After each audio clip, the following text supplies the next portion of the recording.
അപ്പോഴേ നമ്മൾ ഇന്ന് വന്നിരിക്കുന്നത് നമ്മുടെ പാലക്കാട് പുതുശ്ശേരി ഭാഗത്താണ് കേട്ടോ. അതായത് നമ്മുടെ കഞ്ചിക്കോടിന്റെ തൊട്ട് മുമ്പായിട്ട് നമ്മുടെ പാലക്കാട് ടൗണിൽ നിന്ന് ഒരു 4 കിലോമീറ്റർ മാത്രം വ്യത്യാസം, നമ്മുടെ കോയമ്പത്തൂരിലോട്ട് ഒരു 40 കിലോമീറ്റർ മാത്രം വ്യത്യാസം. ഇത് പറയാനുള്ള റീസൺ എന്താണെന്ന് വെച്ചാൽ നമുക്ക് ഹൈവേ ഫ്രണ്ടേജ് ആയിട്ട്, അതായത് സേലം ടു നമ്മുടെ എറണാകുളം കൊച്ചി സേലം ഹൈവേന്റെ ഫ്രണ്ടിലായിട്ട് 1 ഏക്കർ കൊമേഴ്ഷ്യൽ ലാൻഡാണ് നമുക്കിന്ന് വിൽപ്പനയ്ക്ക് വന്നിരിക്കുന്നത് കേട്ടോ. ഈ കാണുന്ന മുതലാണ് കൊടുക്കാനായിട്ട് വന്നിരിക്കുന്നത്. ശരിക്കും നമുക്ക് ചെറുതും വലുതുമായിട്ടുള്ള എല്ലാ വാഹനങ്ങളും വരാൻ പറ്റുന്ന സൗകര്യങ്ങളുണ്ട്.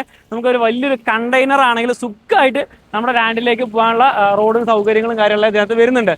മെയിനായിട്ട് മറ്റൊരു കാര്യം പറയാൻ വെച്ചാൽ കണ്ടോ, ഇതാ എൻഡ് മുതൽ എങ്ങനെ ഒരു 30 മീറ്റർ നല്ല ഹൈവേ ഫ്രണ്ടേജ് ആയിട്ടാണ് ഈ ഒരു ലാൻഡ് കിടക്കുന്നത്. പിന്നെ അതുപോലെ തന്നെ നമുക്ക് ബാക്കിയുള്ള ഭാഗങ്ങളിലെല്ലാം തന്നെ ഇനേജൊക്കെ നമുക്ക് ഹൈറ്റിലാണ് കിടക്കുന്നത്. പക്ഷെ നമ്മുടെ പ്രോപ്പർട്ടിയുടെ നല്ല ഫ്രണ്ടിൽ നമുക്ക് ആക്സസിബിലിറ്റി ആയിട്ട് നല്ല രീതിയിലുള്ള ഒരു താത്തിരി തന്നെ ചെയ്തിരിക്കുന്നത് കേട്ടോ. എല്ലാ വാഹനങ്ങൾക്കും വരാൻ പറ്റുമോ.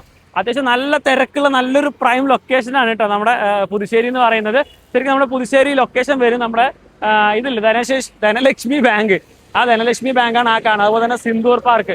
ഇതിന്റെ രണ്ടിന്റെ നേരെ ഓപ്പോസിറ്റിലായിട്ടാണ് ഈ സ്ഥലം കിടക്കുന്നത്. ഇനി അത് നിങ്ങൾക്ക് മനസ്സിലായില്ല, നമ്മുടെ കഞ്ചിക്കോട് കോപ്പറേറ്റീവ് ബാങ്ക് ഇല്ലേ, ആ കോപ്പറേറ്റീവ് ബാങ്കാണ് ആ കാണുന്നത്. അതുപോലെ തന്നെ വില്ലേജ് ഓഫീസ് ആണ് ആ കാണുന്നത്. അപ്പോൾ ആ വില്ലേജ് ഓഫീസിന്റെയും കോപ്പറേറ്റീവ് ബാങ്കിനോട് ചേർന്നിട്ടാണ് ഈ കിടക്കുന്നത് കേട്ടോ. ഒരു 30 മീറ്റർ നല്ല റോഡ് ഫ്രണ്ടേജ് ഉണ്ട്.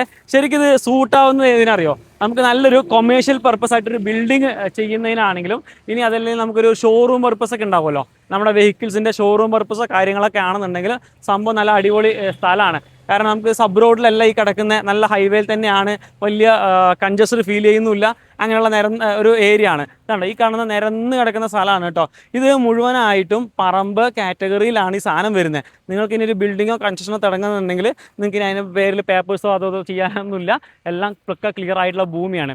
ഓൾറെഡി 2 ബിൽഡിംഗ് ഇതിനകത്ത് വരുന്നുണ്ട്, പഴയതാണ്. അപ്പോൾ അതൊന്നും ഇതിനകത്ത് ഉൾപ്പെടുന്നില്ല. അപ്പോൾ ഈ മൊത്തത്തിലുണ്ടോ ഇങ്ങനെ ആ ഭാഗം ഇതാ ഇങ്ങനെ വരുവേ, ഇങ്ങനെ വന്ന് ഇതാ കറക്റ്റായിട്ട് സ്ക്വയർ ആയിട്ട് ഒരു 1 ഏക്കർ ഭൂമി. 1 ഏക്കറിന് ഒരു 4-5 സെൻറ്റ് കുറവുണ്ട് കേട്ടോ. പക്ഷേ ഇത് നമ്മുടെ മലബാറിൻ്റെ ട്രേഡിംഗ് കമ്പനിയാണ് കേട്ടോ. മലബാറിൻ്റെ അവരൊരു കമ്പനിയാണ്. അപ്പോൾ അങ്ങനെയുള്ള കമ്പനി പർപ്പസ് ഒക്കെ ആണെങ്കിലും സംഭവം സെറ്റായിട്ടുള്ള സ്ഥലമാണ് കേട്ടോ. പിന്നെ ഇതാണ് നമ്മളുടെ കഞ്ചിക്കോട് കോപ്പറേറ്റീവ് ബാങ്ക് കണ്ടോ. നമ്മുടെ ഈ ലാൻഡിനെ തൊട്ട് കോമ്പൗണ്ടോട് ചേർന്ന് കോപ്പറേറ്റീവ് ബാങ്ക്.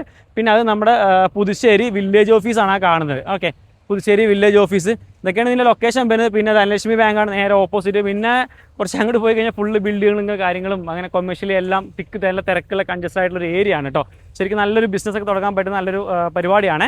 അപ്പം നിങ്ങൾക്ക് ഏതെങ്കിലുമൊക്കെ ഷോറൂം പർപ്പസിനോ അല്ലെങ്കിൽ ഒരു ബിൽഡിംഗ് സൈറ്റൊക്കെ നോക്കുന്നവരാണെങ്കിൽ ഇൻവെസ്റ്റ്മെൻറ്റ് ആണെങ്കിലും സംഭവം സെറ്റായിട്ടുള്ള അടിപൊളി ലാൻഡാണ്. ഇത് മൊത്തത്തിൽ കൊടുക്കാൻ വേണ്ടി ഉദ്ദേശിക്കുന്നതാണ് കേട്ടോ.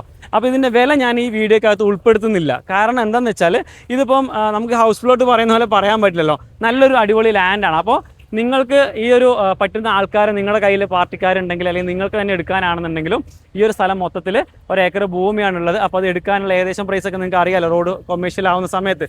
അപ്പോൾ നിങ്ങൾക്ക് ഏകദേശം സൂട്ടാവുന്നുണ്ടെങ്കിൽ നിങ്ങൾ എന്ത് ചെയ്യുക, ഡയറക്റ്റ് ഓണറെ വിളിക്കുക, ബാക്കി കാര്യങ്ങൾ സംസാരിക്കുക, ഇടപാടുകൾ എങ്ങനെയാണ് എന്താണെന്നുള്ളതൊക്കെ നോക്കി സംസാരിച്ചിട്ട് നല്ലൊരു പ്രൈസിന് വാങ്ങിച്ചെടുക്കുക. അപ്പോൾ ബാക്കി കാര്യങ്ങളൊക്കെ ഓണറെ തന്നെ വിളിക്കുക കേട്ടോ. ഞാൻ ഓണറുടെ കോൺടാക്ട് നമ്പർ തന്നെയാണ് താഴത്ത് കൊടുക്കുന്നത്. അപ്പോൾ ബാക്കി കാര്യങ്ങളൊക്കെ സംസാരിച്ചിട്ട് നല്ലൊരു പ്രൈസിന് തന്നെ പ്രോപ്പർട്ടി വാങ്ങിച്ചെടുക്കുക.